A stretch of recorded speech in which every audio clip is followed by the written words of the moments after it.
अस्सलाम वालेकुम dear students, welcome to science sense YouTube channel. आज हम लोग चैप्टर नंबर 6 किंगडम मोनेरा के अंदर बैक्टीरियाज को स्टार्ट करने वाले हैं। इसके बाद से आप इस चैप्टर के अंदर बैक्टीरिया से रिलेटेड बहुत सारे टॉपिक्स पढ़ेंगे, जिनमें उनकी अक्रेंस, साइज़, शेप, टाइप्स, इसके अलावा उनके बारे में बहुत सारी चीज़ें आप पढ़ने वाले हैं। तो आज हम इस टॉपिक को ऑफिशियली स्टार्ट करते हैं और आज के लेक्चर में हम पढ़ेंगे बैक्टीरिया के अक्रेंस के बारे में और उसके साइज़ के बारे में। तो चलिए इसको अब हम शुरू करते हैं। सबसे पहले बेटा हमारे पास आ जाती है अक्रेंस ऑफ बैक्टीरिया। अक्रेंस का क्या मतलब होता है? वर्ड अक्रेंस का मतलब ये है कि किसी चीज़ का कहीं पे मौजूद होना। तो यहाँ पे हम पढ़ेंगे कि बैक्टीरिया कहाँ कहाँ पे मौजूद होते हैं।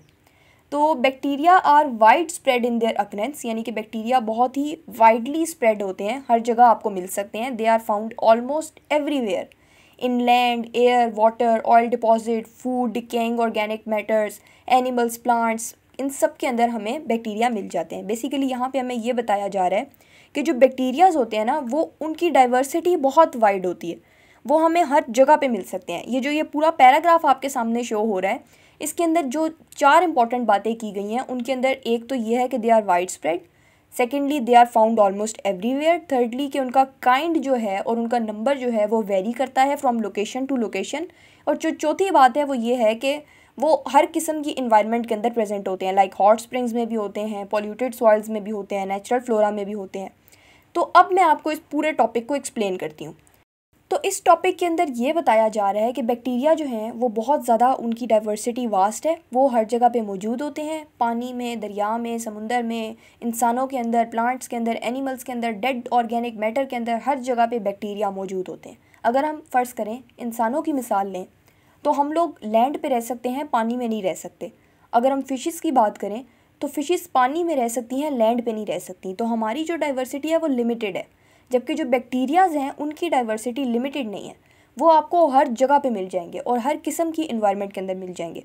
आपको नेचुरल फ्लोरा के अंदर भी बैक्टीरिया मिलेंगे, आपको पॉल्यूटेड एरियाज़ के अंदर भी बैक्टीरिया मिलेंगे, आपको बर्फ़ानी इलाकों के अंदर भी बैक्टीरिया मिलेंगे और हॉट स्प्रिंग्स के अंदर भी बैक्टीरिया मिलेंगे। मतलब कोई फ़र्क नहीं पड़ता कि कैसी इन्वायरमेंट होगी, कैसी जगह होगी, कौन सा एरिया होगा, आपको बैक्टीरिया हर जगह पे मिल जाएंगे। तो बैक्टीरियाज़ के बारे में सबसे इंपॉर्टेंट बात जो आपने याद रखनी है वो क्या करनी है कि they are wide spread in their occurrence and they are found almost everywhere. अगर आपको ये भी क्वेश्चन आ जाए कि name the organisms which are very vast in their diversity, तो आप वहाँ पे बैक्टीरिया की मिसाल दे सकते हैं और साथ ये सारी लाइंस आप यहाँ पे लिख सकते हैं, तो आपको इंशाल्लाह इससे फ़ायदा होगा। और अगला टॉपिक अब हम शुरू करते हैं, वो है स्ट्रक्चर ऑफ बैक्टीरिया। तो यहाँ पे हमने बेसिकली बैक्टीरिया का स्ट्रक्चर डिस्कस करना है, ये मेन टॉपिक है और इसके अंदर 2 सब टॉपिक्स थे, एक था साइज़ और एक था शेप। तो इस लेक्चर के अंदर हम सिर्फ और सिर्फ साइज़ को डिस्कस करेंगे। शेप के लिए इंशाल्लाह हम अगला लेक्चर करेंगे, क्योंकि वो टॉपिक थोड़ा सा लंबा था, तो इसीलिए उसको हमने इस लेक्चर के अंदर डिस्कस नहीं किया। तो अब हम शुरू करते हैं स्ट्रक्चर ऑफ बैक्टीरिया।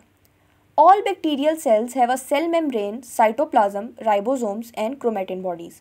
तो सारे के सारे बैक्टीरियल सेल्स के अंदर ये 4 चीज़ें तो मौजूद होती हैं, जिनमें हमारे पास क्या आ जाता है, सेल मेम्ब्रेन, साइटोप्लाज्म, राइबोसोम्स और क्रोमैटिन बॉडीज़। ये सारे बैक्टीरियाज़ के अंदर प्रेजेंट होगी। उसके बाद ये नेक्स्ट थिंग जो आ जाती है वो ये है कि the majority have a cell wall. मतलब सब बैक्टीरियाज़ के अंदर सेल वॉल मौजूद नहीं होगी, लेकिन मेजॉरिटी के अंदर मौजूद होगी। और सेल वॉल के बारे में आप ऑलरेडी पढ़ चुके हैं कि उसके फंक्शंस ये थे कि वो सेल को रिजिडिटी प्रोवाइड करता है, स्ट्रेंथ प्रोवाइड करता है, सपोर्ट देता है और उसको एक शेप देता है। तो यहाँ पे भी वही बताया जा रहा है कि जो सेल वॉल है वो बैक्टीरियल सेल को शेप देती होती है। उसके बाद बात आ जाती है कि कुछ स्पेसिफिक स्ट्रक्चर्स होते हैं, वो सारे के सारे बैक्टीरियाज़ में प्रेजेंट नहीं होते, लेकिन कुछ बैक्टीरियाज़ के अंदर वो प्रेजेंट होते हैं। अब जिन स्ट्रक्चर्स की यहाँ पे बात होने वाली है ना, उनके बारे में आप पहले से नहीं जानते, क्योंकि इससे पहले हम लोगों ने चैप्टर 4 के अंदर जब सेल के बारे में पढ़ा था तो हम यूकैरियोटिक सेल को डिस्कस कर रहे थे, जबकि ये स्ट्रक्चर्स जो है ना, ये सारे के सारे प्रोकैरियोटिक सेल्स के अंदर होते हैं और नए सेल्स के अंदर हमें ये देखने को नहीं मिलते। तो इन स्पेसिफिक स्ट्रक्चर्स का फ़िलहाल आपने सिर्फ और सिर्फ नाम याद रखना है। आगे हम इनको इसी चैप्टर में या इससे आगे वाले चैप्टर्स के अंदर डिटेल से डिस्कस करेंगे, तो आपको समझ आ जाएगी कि ये कौन कौन से स्ट्रक्चर्स हैं। अभी के लिए आप सिर्फ और सिर्फ इनके नाम याद रखें, और इनके नाम याद रखने का आसान तरीका ये है कि CSF PFG, इससे आप इनके नाम याद रख सकते हैं। C for capsule, S for slime, F for flagella, P for pili, F for fimbriae and G for granules. अगर आप कोई और इसकी निमोनिक बनाना चाहते हैं तो आप ज़रूर बनाएं बेशक, लेकिन इनके नाम आपने याद रख लेने हैं। अब हम डिस्कस करेंगे बैक्टीरिया के साइज़ को। बैक्टीरिया का साइज़ जो है ना, उसकी रेंज क्या होती है? It is about 0.1 to 600 picometre. 0.1 से 600 पिकोमीटर के बीच में बैक्टीरिया के साइज़ रेंज करते हैं। उसके बाद बैक्टीरिया जो स्मॉलेस्ट साइज़ का बैक्टीरिया है ना दुनिया में, वो हमारे पास है 100 to 200 picometre in the diameter, और उसका नाम है माइकोप्लाज्मा। यानी कि अगर आपसे पूछा जाएगा कि what is the smallest bacteria, तो आपने वहाँ पे बताना है कि mycoplasma are the smallest bacteria, और उनकी साइज़ रेंज क्या है? 100 to 200 picometre in the diameter. उसके बाद नेक्स्ट बता रहे हैं कि इस्चर्शिया कोली एक हमारे पास बैक्टीरिया है, इसको हम ई कोलाई भी कहते हैं। ई कोलाई किस लिए कहते हैं? इसका पहला वाला जो ई है वो लेते हैं और आगे कोलाई, इसको जोड़ते हैं तो हमारे पास ई कोलाई बन जाता है। वो एक बेसिलस होता है और उसका साइज़ जो है वो अप्रॉक्सीमेटली 1.1 to 1.5 पिकोमीटर वाइड होता है और 2.0 to 6.0 पिकोमीटर लॉन्ग होता है। यानी कि इसकी लेंथ और विड्थ दोनों आपको बता दी गई है। अच्छा, इस वक्त ना आपको समझ नहीं आ रही होगी कि बेसिलस क्या है, फिर ये माइकोप्लाज्मा की समझ नहीं आ रही होगी, आगे कुछ और भी टर्म्स हैं जैसे स्पाइरोशीट्स है, स्टेफाइलोकोकाई है, स्ट्रेप्टोकोकाई है। लेकिन अभी आपने बिल्कुल परेशान नहीं होना, इन सारे के सारी टर्म्स के बारे में आप अगले ही टॉपिक के अंदर पढ़ने वाले हैं। जब हम डिस्कस करेंगे ना बैक्टीरिया की शेप को, तो वहाँ पे हम इन सारों के बारे में डिटेल से पढ़ेंगे। तो अभी आपने बिल्कुल टेंशन नहीं लेनी, बेशक आप नेक्स्ट टॉपिक को पढ़ने के बाद दोबारा से इसको रीड करें तो आपको ईजीली इसकी सारी समझ आ जाएगी। लेकिन इस लेक्चर में भी हम आपको कुछ दिए बगैर तो जाने देंगे नहीं, तो हम इनकी आपको फ़ोटोज़ दिखा देंगे जिससे आपको थोड़ा बहुत आइडिया हो जाएगा कि ये चीज़ें हैं क्या। तो पहले हम इस टॉपिक को ख़त्म कर लेते हैं, उसके बाद हम इनकी फ़ोटोज़ देखेंगे और फिर हमारा लेक्चर जो है वो ख़त्म हो जाएगा। अब इस येलो बॉक्स की तरफ अगर हम शिफ्ट हों, तो यहाँ पे हमें बताया गया है कि रिसेंटली एक ह्यूज बैक्टीरियम को डिस्कवर किया गया। एक ना सर्जन फिश होती है, उसका नाम होता है अखैंथरस निग्रोफस्कस। उसकी इंटेस्टाइन के अंदर से हमें एक बैक्टीरियम मिला और उस बैक्टीरियम का नाम है यूपोलोपाइसियम फिशलसोनी। अब जो ये वाला बैक्टीरियम है, इसका साइज़ इतना बड़ा है कि it is from about 600 picometre to 80 picometre in the length.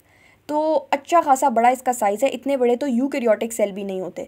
तो इस बैक्टीरियम की अक्रेंस के बाद से हमें ये पता चला है कि bacterias are much larger than average eukaryotic cell. यानी कि जो हमारे पास यूकैरियोटिक सेल्स होते हैं ना, उनसे बड़े होते हैं बैक्टीरियाज। तो ये बी बॉक्स आपके लिए इंपॉर्टेंट है, स्पेशली इनके जो साइंटिफिक नेम्स है अखैंथरस निग्रोफस्कस और यूपोलोपाइसियम फिशलसोनी, इनको आप याद रखिएगा। और आपको एमसीक्यूज़ में अक्सर पूछा जा सकता है कि आप ह्यूज बैक्टीरियम का साइज़ बताएं, जो सबसे लार्जेस्ट बैक्टीरियम डिस्कवर किया गया उसका साइज़ बताएं। तो ये साइज़ भी आपके लिए इंपॉर्टेंट है। फिर स्मॉलेस्ट का साइज़ भी आपके लिए इंपॉर्टेंट है, माइकोप्लाज्मा का।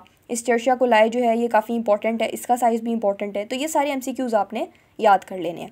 अब हम क्योंकि लेक्चर के एंड पे आ गए हैं, तो अब हम इनकी फ़ोटोज़ देखते हैं ताकि आपको थोड़ी बहुत इनकी नो हाउ हो जाए कि ये चीज़ें क्या होती हैं। ये है बेटा हमारे पास माइकोप्लाज्मा।